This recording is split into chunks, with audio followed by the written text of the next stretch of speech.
Hi,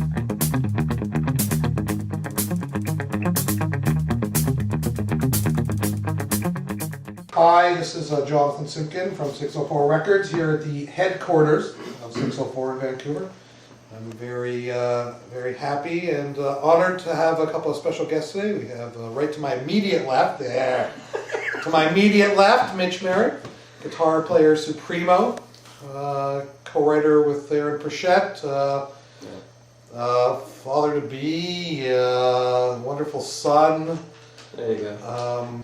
And next to him is Aaron Pritchett, the one, the only, the fabulous country star from Canada. And we're just here, we're going to talk a little bit about the exciting re-release we're doing of a Big Wheel, which is going to be re-released with some bonus tracks and remastered and going to be going up on iTunes for the first time ever, which is all very exciting. Finally. And yeah, so we're just going to talk a little bit about the record, and hopefully everybody can learn a little something that they didn't know before. So the first thing I wanted to do was sort of take you guys back to the record before Big Wheel, which was Something Going On Here. Yeah. And that came out, I believe, in 2003.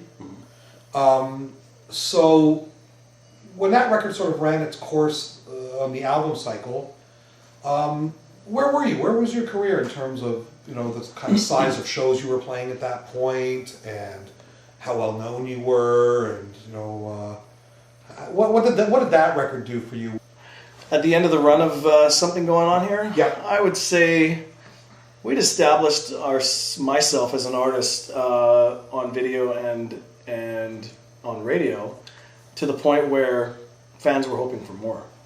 And we were playing clubs still at the time, which was a little frustrating, being, you know, you expect, as an artist myself, I expected to be playing big stages and, you know. Well, especially once you're on radio, I find out with a lot of artists, it's like, Oh, yeah. You're on the radio, why am I still playing these crappy clubs? Instantly you're going to be a huge star, and it doesn't always work out that way. What happened for us, especially, is what that did is it put a bug into people's ears, fans' ears, all in Vancouver especially, but moreover across the country. And what we needed to do was expand that and hopefully be able to play those big stages that we play now. And that's in turn what we did. We kept pushing away and playing the clubs and decided we've got to get to the next level here, not only with recording, but we have to take our show to the next level. And with that comes more songs, writing more songs, and in hopes of recording another album. So, which led to the Big Wheel album. And so did you guys really feel that way at the time? Sort of like you sort of sense like, geez, we're sort of on the cusp, and if we make the right record this time, we really have a shot at... At that time, we were still like a bar band. We were still in the circuit. We still were doing roosters every Sunday night. So that's what Aaron means when he talks about playing the clubs. You know, we still play clubs. We'll always play clubs. But you know, in terms of that point in our career, we said goodbye to the regular gigs. You know, locally Which meant around playing town. 4 nights a week, you know, 4 or 5 sets a night. This is just a one-off show that we do. Doing now. cover tunes and, you know, other people's stuff. And My Way and New Frontier off that album really did a lot for Aaron's career. My Way was a big hit. New Frontier was a huge video for CMT. I still think CMT says that's one of their most requested videos. So in terms of videos, that's still kind of a plateau to hit, I think, the New Frontier video. So, I mean, in a way, Big Wheel was kind of the record that, you know, could have gone either way, I suppose, at that point. Mm-hmm. I mean, had it not connected the way it did, you probably would have been back to where you were before the previous record. Yeah.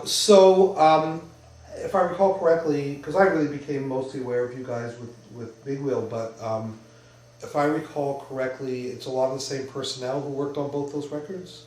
Not entirely, actually. Dean Marr, who's a good friend of ours, who's friends to all of us, was busy when we went in to do Big Wheel, and because we were working with time constraints with touring and trying to get the album out, Dean couldn't do it, which was unfortunate. We still had some great people that worked on the album, but it wasn't entirely the same crew. Pretty Dean, close, though. Yeah, pretty close. Tom McKillop produced both albums. Tom McKillop produced both albums, did a great job for us. And Chappie played on first 2 albums. first 2, but not Big Wheel. Guitar Who was that player you from- just said? Yeah. Paul Chapman. Oh yeah. Great And who else was player. on both? Mike Norman. Mike Norman, yeah. Yeah, Mike John played on Diamond everything. played bass. John Diamond. Russ Paul was new to the Big Wheel, and which he's on the new album. Yeah, Russ Right. plays a key part. Russ Paul is a good friend of ours from Nashville. He plays steel guitar, electric guitar, and acoustic guitar. And Russ was actually the guy that came up with that really cool intro for Big Wheel on the guitar, which is very cool. And We he's call him Mr. X. Yeah, in Nashville they call Russ Mr. X because Yeah. he's the X factor. X He factor, brings yeah. in just a different frame of mind. He brings in cool eclectic sounds. He plays steel guitar like he's playing the electric guitar. He's almost like the Jimi Hendrix of Nashville. Yeah. Who else is on here? There's Robbie Steiger, who of Yeah. course is Robbie, really well Robbie's like the Canadian Russ Paul. I mean, Yeah. he brings in, and he's an amazing player. He plays dobro and mandolin and banjo and guitar and like slide guitar. I mean, there's nobody that's as good as Robbie Steiger on slide guitar. And then Mike Sanderson, who of course Mhm. for a long time was your sort of in-house Yeah, fiddle dude. played on all Yeah. the albums. Went on the road with us. Is she on a new album? Yeah. Oh yeah, of course Yeah. he is. Yeah, Not he's bad. a great fiddle player. And Jerry on drums. Mhm. Who else do we have? Mike Norman, who we mentioned. It's not funny. I never even really noticed this. Coco Love Alcorn. Yeah. She sings on The Weight. She's a great Vancouver job. talent. Yeah, she sure is. And Phenomenal we've used singer. her on a whole bunch of things. But she's very versatile. She Yeah. can come in, hear the song once, and do some Yeah. amazing vocals on it. Coco Love Alcorn on The Weight.